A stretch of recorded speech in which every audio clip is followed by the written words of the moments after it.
বাংলাদেশের স্বনামধন্য সামরিক শিক্ষা প্রতিষ্ঠান ন্যাশনাল ডিফেন্স কলেজ এনডিসি, যেখানে প্রতি বছর দেশি বিদেশি সামরিক ও বেসামরিক উচ্চপদস্থ কর্মকর্তারা বিভিন্ন কোর্সে অংশ নেন। এসব কোর্সে নিয়মিতভাবে বিশ্বের বিভিন্ন দেশের রাষ্ট্রদূত, প্রতিরক্ষা উপদেষ্টা ও কূটনৈতিকরা অতিথি বক্তা হিসেবে আমন্ত্রিত হয়ে মতবিনিময় করেন। এরই ধারাবাহিকতায় গত 15 সেপ্টেম্বর বাংলাদেশে নিযুক্ত ভারতীয় হাই কমিশনার প্রণয় ভার্মা এনডিসিতে অতিথি বক্তা হিসেবে বক্তব্য রাখেন।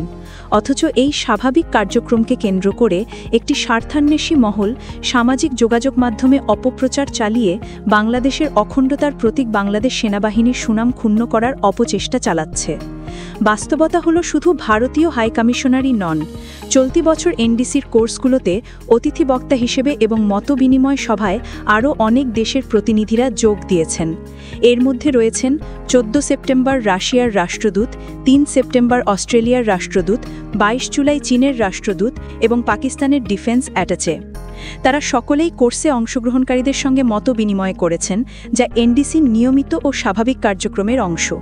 কিন্তু একটি বিশেষ মহল এসব তথ্য গোপন রেখে কেবল ভারতীয় হাই কমিশনারের উপস্থিতিকে ইস্যু বানিয়ে বিভ্রান্তি ছড়াচ্ছে। এর মাধ্যমে তারা জনগণকে ভুল পথে পরিচালিত করার পাশাপাশি সেনাবাহিনীর ভাবমূর্তি নষ্ট করার ব্যর্থ চেষ্টা চালাচ্ছে।